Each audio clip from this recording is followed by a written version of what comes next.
And then I traveled to Dubai. The first time I ordered for food in Dubai. And mind you, in Nigeria, when I ordered for food, like it was standard that my food would get to me like an hour plus. Sometimes even gets to me the next day if I order from all these IG vendors. And that felt like the standard way to order for food because I've not seen what like good life looks like. Yeah. So when I go to Dubai, I downloaded Zomato. I ordered the first time. It came in 60 minutes. I'm like, what? 60 minutes for food? And that just blew my mind. I'm like, I'm going to do this thing in Nigeria. I was so excited about it. Lagos traffic alone can ruin your hunger. One wrong turn, one blocked road, your food arrives cold, soggy, or sometimes it never even shows up. That was Nigeria's food delivery reality until a brand, Chowdeck, arrived. In just a few short years, Lagos-based and Nigerian startup has turned the chaos into a billion-naira empire. By 2024, Chowdeck had processed over 30 billion naira worth of deliveries, serving more than 1 million Nigerians with over 3,000 vendors and 10,000 riders across cities like Lagos, Abuja, Ibadan, and Port Harcourt. And yet, Chowdeck doesn't own a single restaurant, not one. But still, Amoke Oge, a female-led business, hit 2.3 billion naira in revenue from 500,000 orders, all through Chowdeck. And Korede Spag, operating around the University of Lagos, broke 1 billion naira in food sales on the platform. They didn't build kitchens or open new branches. They just plugged into Chowdeck's logistics, reach, and timing. So how did a startup with no kitchen build a 1 billion naira food app? This is the story of Chowdeck. Welcome to AfriwealthWise, the home of Africa's future billionaires. Here, we spark the fire of financial independence and entrepreneurship. Whether you're starting from zero or scaling up your empire, we're your guide to building wealth, creating freedom, and unlocking your true financial power. Today, we dive into the billion-naira story of Chowdeck and uncover the keys behind building a food delivery giant without owning a single restaurant. Imagine this. You've had a long day, probably at work, and you're starving. You just want food to show up hot and fast. But no matter which app you use, one thing always spoils it: delays. In Nigeria, over 57% of people say their food deliveries are late. Sometimes, it's 30 minutes late.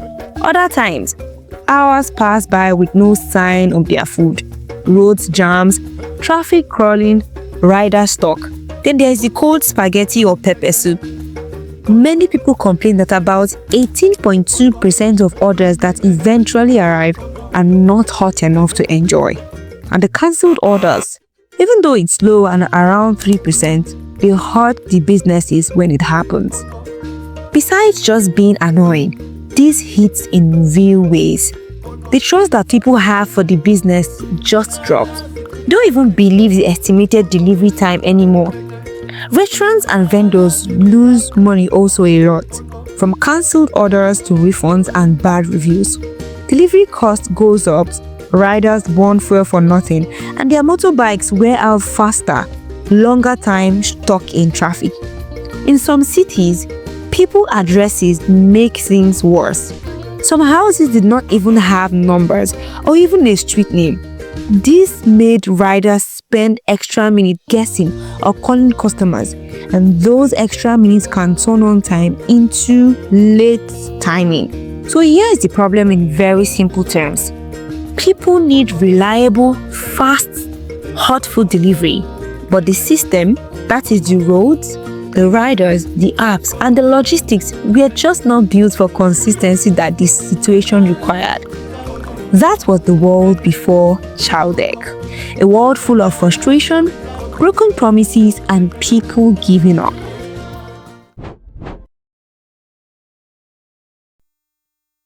Every big solution in Africa usually starts with one small frustration. Chowdeck, it was food. In cities like Abuja, Port Harcourt, and even smaller towns, ordering food was like throwing dice because you never knew if it would land in your favor. Sometimes your jollof arrived on time, sometimes it showed up very cold, sometimes it didn't show up at all. And so, Chowdeck started by doing things differently. They began very small with just a handful of vendors.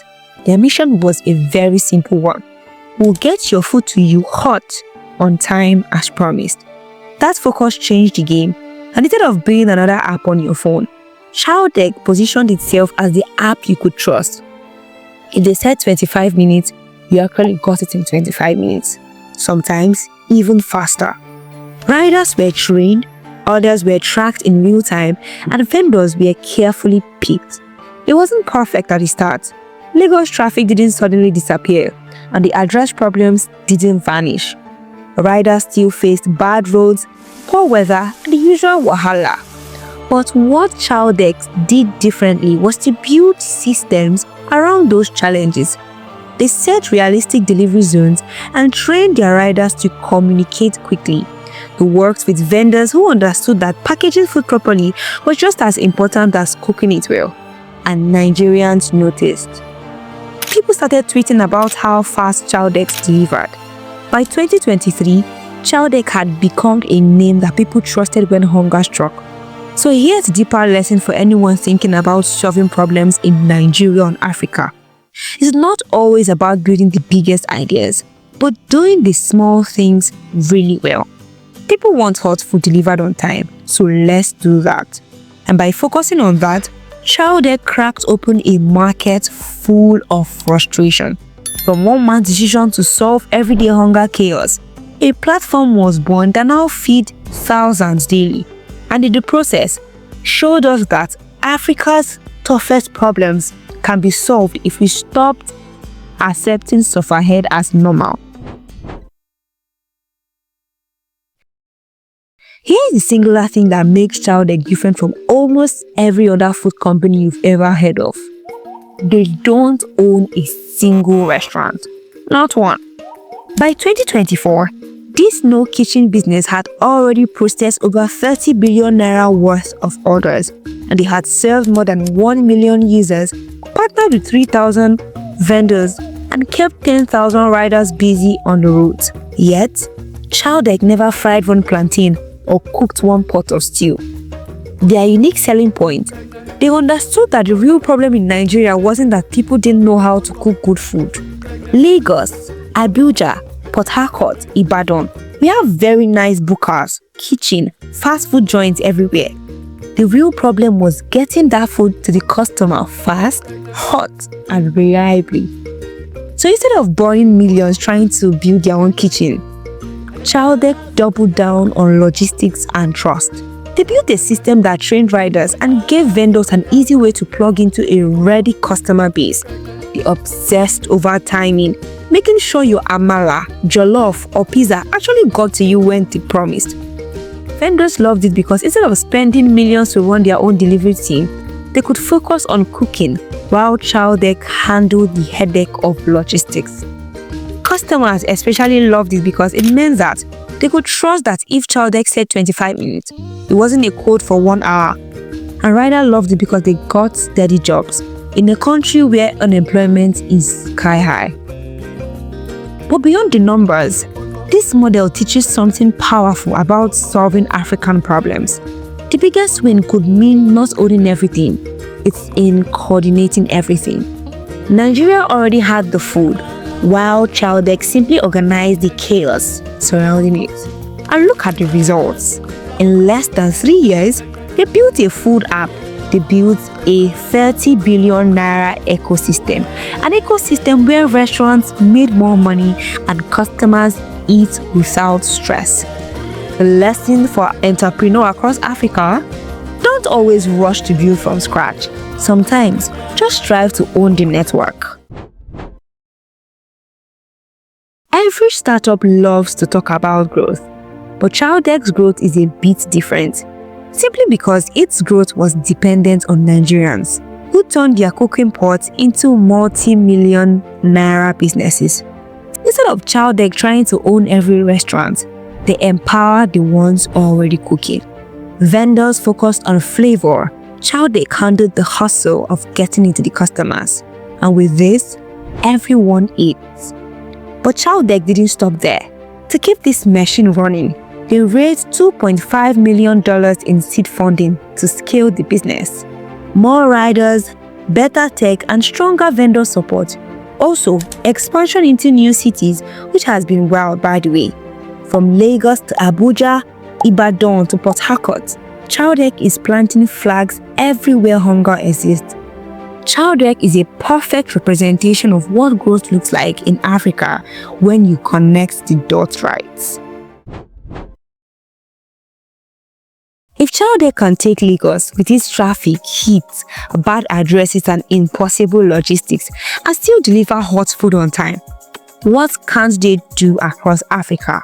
Because Chowdeck is no longer just a Nigerian story.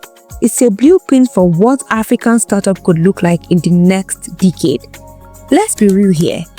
Logistics is Africa's biggest headache, and everybody knows the pain of late deliveries, bad coordinations, and businesses that promise heaven but deliver frustration. Food is just the sharpest example because hunger doesn't wait. If you can crack food delivery in Africa, you can crack almost anything. Now imagine that same model in Accra, where Ghana's love for street food meets a rising middle class that wants convenience. Or Nairobi, with its vibrant restaurant scene and tech-savvy population. Or even Monrovia and Freetown, where logistics is still in its early days. Chowdeck could set the gold standard for food delivery across Africa. So the future is bigger than jollof or spaghetti. It's about proving that Africa can create world-class solutions for African problems.